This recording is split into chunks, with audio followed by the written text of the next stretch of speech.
Hello friends, welcome to our channel Current Affair Updated. This is Dewashish. As we are continuing with the Polity mains lecture series, this is lecture number 4th. तो आपको याद होगा we are dealing with role of civil service in democracy. ठीक है, वो topic हम dealt कर रहे थे जिसमें आपको याद होगा 3 पार्ट हम ऑलरेडी कंप्लीट कर चुके हैं इस टॉपिक के. That is 3 lectures already been done. तो आप पहले वो 3 लेक्चर जरूर देख लें, उसके बाद आपको लेक्चर 4 ज़्यादा बेटर समझ में आएगा. तो आज जो हम टॉपिक स्टार्ट करने वाले हैं role of civil service in democracy में, वो होने वाला रिफॉर्म्स इन सिविल सर्विसेज. मैंने आपको बताया था लास्ट लेक्चर में ही किस तरह ब्यूरोक्रेसी डेमोक्रेसी के लिए हेल्पफुल है. ठीक है, but of course there are certain loopholes in our bureaucracy. उसको किस तरह रिफॉर्म किया जा सकता है, तो टॉपिक है अपना इसीलिए आज का रिफॉर्म्स इन सिविल सर्विसेज. किन रिफॉर्म्स की जरूरत है, जैसे कि पहला रिफॉर्म मैंने लिखा है परफॉर्मेंस बेस्ड अप्रेजल. ठीक है, याद रखिए सिविल सर्वेंट का अगर आप प्रमोशन दे रहे हैं, प्रमोशन जैसे इस तरह सिविल सर्वेंट्स को मिलता है, तो परफॉर्मेंस बेस्ड हो, मतलब जिस तरह उनकी परफॉर्मेंस हो उसके अकॉर्डिंग उनको अप्रेजल मिले. इससे क्या होगा, एक इफेक्टिव मैनेजमेंट एडमिनिस्ट्रेशन डेवलप होगा अपने एडमिनिस्ट्रेशन में. ठीक है, एक बेटर एडमिनिस्ट्रेशन डेवलप होगा. तो इसके लिए अपन को परफॉर्मेंस बेस्ड अप्रेजल की जरूरत है. नेक्स्ट पॉइंट, जो सिविल सर्वेंट्स होते हैं उनको एक टेन्योर, स्टेबल टेन्योर दिया जाए, मतलब इतने साल तक वो इस जगह पर रहेंगे. जनरली आप देखते हैं टेन्योर अगर उनको रहता है पर्टिकुलर एरिया में, तो उनको बहुत ही जल्दी एक एरिया से दूसरे एरिया शिफ्ट कर दिया जाता है. ठीक है, पॉलिटिकल क्लास उनको ट्रांसफर करती रहती है. तो ऐसा नहीं होना चाहिए. एक पर्टिकुलर एरिया उनको एक पर्टिकुलर टाइम पीरियड या टेन्योर प्रोवाइड करना चाहिए जिससे वो उस एरिया में प्रॉपर्ली वर्क कर सके. Even vice president of India, आपको पता होगा वेंकैया नायडू, उन्होंने भी अभी रिसेंटली कहा कि सिविल सर्वेंट्स जो होने चाहिए, ध्यान रखिए, वो empathic, efficient, impartial and incorruptible होने चाहिए. ठीक है, because these are the features of bedrock of civil services. Civil services के बेडरॉक फीचर्स हैं, even set by vice president of India also. इसको आप कोट कर सकते हैं आंसर राइटिंग में. ठीक है, फिर आगे बात करते हैं. एक पॉइंट और आपको नोट डाउन करना है यहाँ पर कि अगर याद है मैंने बताया ना ब्यूरोक्रेसी बहुत इंपॉर्टेंट रोल प्ले कर रही है डेमोक्रेसी में. ठीक है, तो याद रखिएगा कि जो ब्यूरोक्रेट्स होते हैं, ठीक है, जितने वो क्लीन होंगे, मतलब करप्टेबल नहीं होंगे, एफिशिएंट होंगे और इम्पार्शियल होंगे. ध्यान रखिएगा ब्यूरोक्रेट्स. ठीक है, और जिस तरह वो होंगे उस तरह उनका एडमिनिस्ट्रेशन भी क्या होगा, clean, efficient and impartial. That will lead to a democratic planning in India. मतलब इंडिया में जो डेमोक्रेटिक प्लानिंग है, डेमोक्रेटिक प्लानिंग मतलब हर सेक्शन ऑफ पीपल के लिए वर्क करना. ठीक है, तो वो बेटर डेवलप हो पाएगा. ठीक है, उसके लिए ब्यूरोक्रेसी बेटर होगी, तभी बेटर आप देख सकते हैं डेमोक्रेसी डेवलप हो सकती है. ठीक है, इवन मैं बात करूं एआरसी रिकमेंडेशन की, that is administrative reform commission, जो फर्स्ट एआरसी की रिपोर्ट आई थी 1966 में, उसने भी कुछ रिकमेंडेशन दी. सबसे पहली बहुत इंपॉर्टेंट रिकमेंडेशन मैंने पहले लिखी है और ये होना भी चाहिए. आज इंडिया में सब सारा सिविल सर्विसेज के साथ यही प्रॉब्लम देखी जा रही है कि जो पॉलिटिकल क्लास है वो बहुत ज्यादा इंटरफेयर करती है सिविल सर्विसेज में, मतलब एडमिनिस्ट्रेशन में. तो we should insulate civil servants from undue political interference. जिस तरह पॉलिटिकल इंटरफेरेंस कम से कम हो एडमिनिस्ट्रेशन में, उसकी कोशिश करनी चाहिए. ठीक है, जैसे गवर्नमेंट को जैसे ट्रांसफर जो होता है वो जनरली कौन करता है, पॉलिटिकल क्लास करती है. तो वो उनके पास एक बहुत अच्छा टूल है टू कंट्रोल सिविल सर्वेंट्स. तो इसके लिए सरकार को कुछ करना चाहिए. ठीक है, मैं आगे लेक्चर में बताऊंगा अभी क्या कर सकते हैं इसके लिए. ठीक है, next, citizen centric administration develop करना चाहिए. सिटीजन सेंट्रिक एडमिनिस्ट्रेशन डेवलप होगा मतलब सिटीजन के लिए वर्क कर रहे हैं सिविल सर्वेंट, उसके लिए क्या करना चाहिए. और याद रखिएगा सिटीजन सेंट्रिक एडमिनिस्ट्रेशन अगर होगा तो इंडिया में पार्टिसिपेटिव डेमोक्रेसी और बेटर डेवलप होगी. याद रखिएगा पार्टिसिपेटिव डेमोक्रेसी कैसे डेवलप होगी, क्योंकि गवर्नेंस जो है, ठीक है, उसके लिए गवर्नेंस मतलब यहां पर याद रखिएगा सिविल सर्वेंट्स. ठीक है, तो यहां पर सिविल सर्वेंट्स को अपैरेटस की तरह यूज किया सकता है या इंस्ट्रूमेंट की तरह यूज कर सकती है गवर्नमेंट. किस चीज के लिए, सर्विस ऑफ द पीपल. जबकि याद होगा कॉलोनियल रूल में क्या करते थे, इन सिविल सर्वेंट्स या इन ब्यूरोक्रेसी का यूज किया जाता था अपनी इकोनॉमिक एक्सप्लॉयटेशन कराने के लिए इंडिया के लिए. बट अगर यहां पर ध्यान रखिएगा, अगर सिटीजन सेंट्रिक एडमिनिस्ट्रेशन हो गया, ठीक है, मतलब सिटीजन से अपन रिव्यूज लें, सिटीजन से भी उनको मीटिंग्स में बुलाया जाए. ठीक है, जैसे एक 360 डिग्री अप्रोच अभी मैं आपको कुछ देर में बताऊंगा, जहां पर पब्लिक से भी व्यूज ले सकते हैं अबाउट देयर ऑफिसर्स, मतलब जो सीनियर ऑफिसर्स हैं वो कैसा वर्क कर रहे हैं पर्टिकुलरली उस पर्टिकुलर एरिया में. तो याद रखिएगा सिटीजन सेंट्रिक एडमिनिस्ट्रेशन हो गया. आज का सोशल मीडिया भी is one of the best platform I could say जिसमें सिटीजन सेंट्रिक एडमिनिस्ट्रेशन देखा जा सकता है. ठीक है, तो सिटीजन सेंट्रिक एडमिनिस्ट्रेशन होगा तो उससे पार्टिसिपेटिव डेमोक्रेसी डेवलप होगी, और देन सिविल सर्वेंट्स जो ब्यूरोक्रेसी है उसको एज अ टूल यूज कर सकते हैं अपन for the service of the people. ठीक है, ये भी एआरसी की रिकमेंडेशन थी। नेक्स्ट रिकमेंडेशन की बात करें कि पब्लिक सर्विस वैल्यूज डेवलप करनी चाहिए। ठीक है, इन सिविल सर्वेंट्स के अंदर। ठीक है, जैसे कि values like integrity, accountability, compassion, ठीक है, दी डेडिकेशन टुवर्ड्स पब्लिक सर्विस। ठीक है, ऐसी वैल्यूज जो है एक सिविल सर्वेंट के अंदर डेवलप करनी चाहिए। उसके लिए ट्रेनिंग वगैरह में ये सब चीजें बताई भी जाती है किस तरह आपके अंदर ये वैल्यूज डेवलप की जा सकती हैं। ठीक है, नेक्स्ट एआरसी सेकंड की रिकमेंडेशन देखूं मैं, ठीक है, जो बहुत इंपॉर्टेंट, इसने भी कुछ रिकमेंडेशन दी है।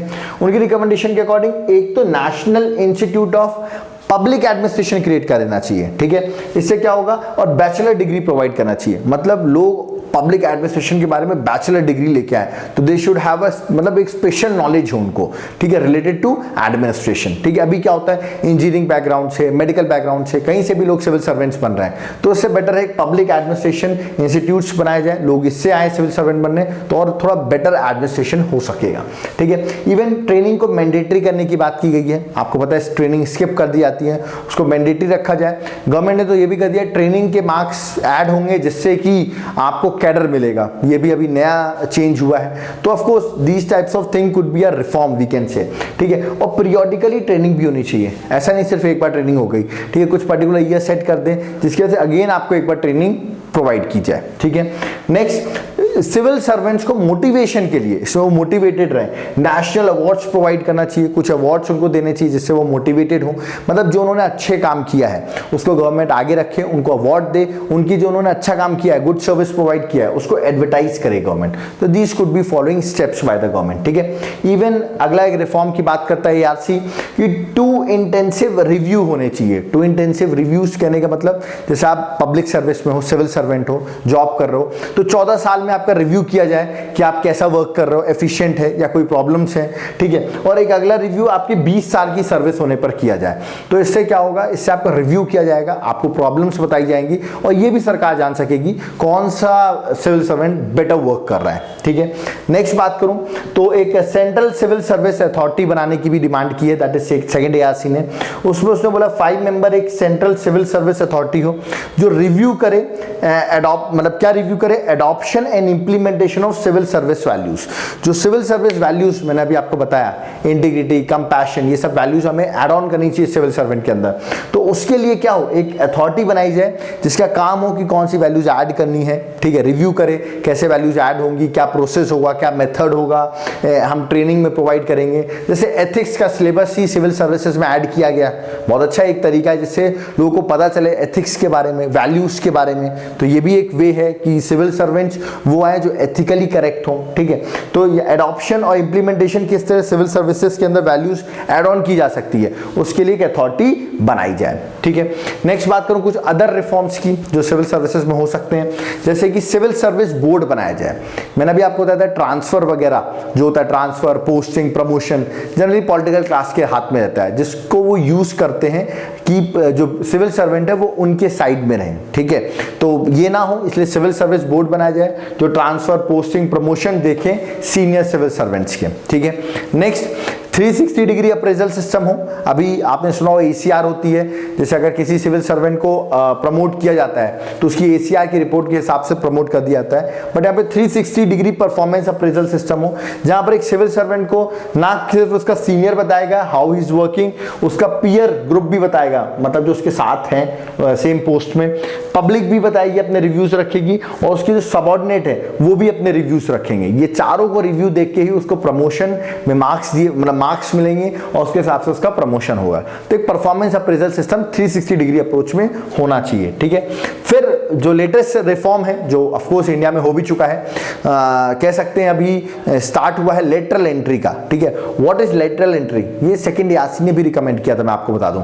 लेटरल एंट्री का मतलब क्या होता है मैं आपको बता दूं कि देखिए जो सिविल सर्वेंट्स हैं, मैंने अभी आपको बहुत पहले लेक्चर से बताया था, दे आर जर्नलिस्ट, मतलब वो स्पेशलिस्ट नहीं होते हैं, वो पर्टिकुलर एक चीज़ के लिए स्पेशलाइज नहीं है, वो बहुत सारी चीज़ें जानते हैं।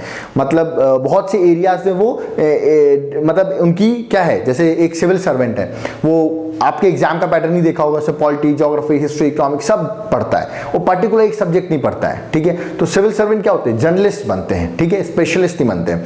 जैसे IES, इंडियन इंजीनियरिंग सर्विसेज, ये एक स्पेशलिस्ट पोस्ट हो सकती है क्योंकि वो सिर्फ इंजीनियरिंग टेक्निकल ग्राउंड से रहते हैं, ठीक है। तो लेकिन IES की बात करूं तो वो एक जर्नलिस्ट है, ठीक है। तो क्या बात की गई कि जर्नलिस्ट जो IES लॉबी है ये पूरे इंडिया में अगर देखा जाए तो सारे डिपार्टमेंट्स के टॉप पोस्ट में है, ठीक है। तो यहाँ पे डिमांड आई कि जिस तरह इंडिया में देख रहे हैं बहुत से चेंजेस आ रहे हैं, सोसाइटी बदल रही है, LPG रिफॉर्म्स आए, अब टेक्नोलॉजी का बहुत ज़माना है, ठीक है। तो इस टाइम पर अगर देखा जाए तो स्पेशलिस्ट की डिमांड बढ़ रही है, ठीक है, कि पर्टिकुलर फील्ड में वो स्पेशलिस्ट हों, ठीक है। इसमें हम प्राइवेट सेक्टर से लोगों को ले सकते हैं जो इस पर्टिकुलर फील्ड में स्पेशलिस्ट हों, ठीक है। फॉर एग्जाम्पल रेवेन्यू डिपार्टमेंट में, फाइनेंस डिपार्टमेंट में या किसी भी डिपार्टमेंट में वो पर्टिकुलर स्पेशलिस्ट हों।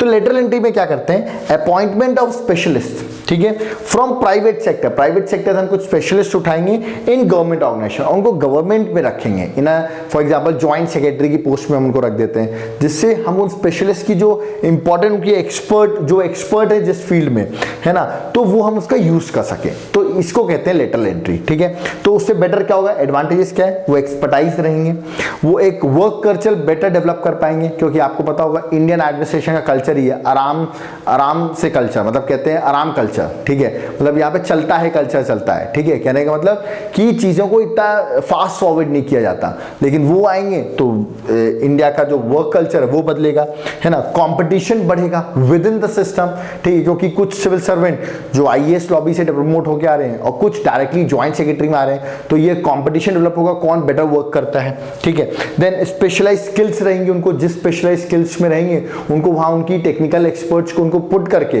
वहां उनकी स्किल्स का यूज किया जा सकता है, ठीक है। और जो पर्सनल शॉर्टेज है इंडिया में, कहा जाता है बहुत से एम्प्लॉयज की जरूरत है, तो वो शॉर्टेज का गैप भी है, ये फिल अप कर सकते हैं, ठीक है। तो कह सकते हैं it is a step towards participatory governance also, lateral entry. कैसे, क्योंकि हम यहाँ पर प्राइवेट सेक्टर, NGO भी हो सकता है प्राइवेट सेक्टर के थ्रू आए, तो प्राइवेट सेक्टर से हम लोगों को ले रहे हैं कहां पर, अपने गवर्नेंस प्रोसीजर में।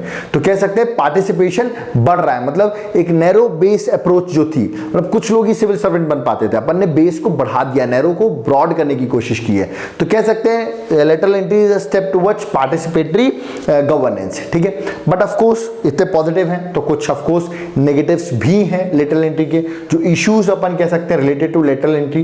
पहला है, आपको पता है प्राइवेट से आप लेंगे, उनका मोटिव क्या रहता है, प्रॉफिट मोटिव, जबकि प्रॉफिट मोटिव प्राइवेट बॉडीज का रहता है, जबकि याद रखिएगा मैंने लिख भी रखा है यहाँ पे प्रॉफिट मोटिव, आप यहाँ पे थोड़ा चेंज कर सकते हैं, वर्सेस पब्लिक मोटिव, ठीक है।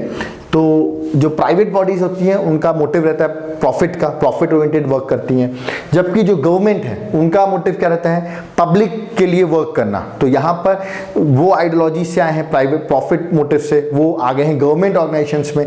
तो एक डिफरेंस आ सकता है कि वो एफिशिएंसी के चक्कर में वेलफेयर ऑफ द पीपल को हार्म ना कर दें, ठीक है। तो एक बहुत बड़ा चैलेंज ये है कैसे इसको डेवलप किया जाएगा, एक बैलेंस डेवलप किया जाएगा, ठीक है।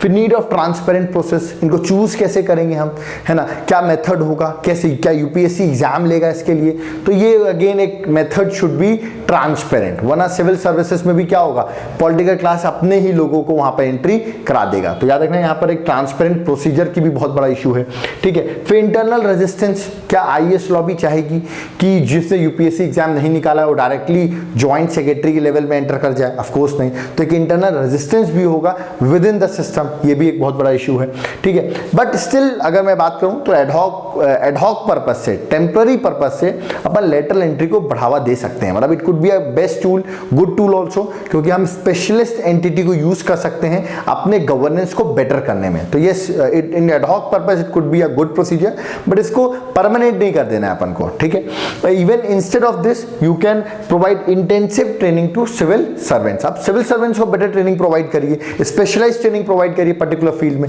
वो डेवलप होंगे, ठीक है, in a particular expertise field में। तो ऐसा भी किया जा सकता है, ठीक है। चलिए आगे बढ़ते हैं। अगला जो टॉपिक अपना इंपॉर्टेंट है रोल ऑफ सिविल सर्विसेज में, that is civil service neutrality. इसका मतलब क्या होता है, मेरे ख्याल से ये आइडियल है, ये इंडिया में मिलता है कि नहीं मिलता है, it's one of the biggest question mark. और इसका मतलब मैं आपको बता देता हूं, एब्सेंस ऑफ पॉलिटिकल एफिलिएशन और preference shown by civil servant, मतलब सिविल सर्वेंट जो भी पॉलिटिकल क्लास रूल कर रही हो उससे उसका कोई पॉलिटिकल एफिलिएशन ना हो, ठीक है, ना वो किसी भी पॉलिटिकल क्लास को प्रेफरेंस दे, ठीक है, ऐसा सिविल सर्वेंट हो, ठीक है, and giving advice to political class, advice दे वो पॉलिटिकल क्लास को, which are technically correct and in the interest of the country. तो मतलब सिविल सर्वेंट ऐसा होना चाहिए जो सही टेक्निकल एडवाइस दे, ऐसी एडवाइस ना दे जो पॉलिटिकल क्लास को सिर्फ सुनना पसंद हो, ऐसी एडवाइस ना दे, इंटरेस्ट ऑफ द कंट्री के अकॉर्डिंग एडवाइस दे, और वो अपने उन पर पॉलिटिकल एफिलिएशन ना हो और उनको प्रेफरेंस ना दे। अगर ऐसा सिविल सर्वेंट बनता है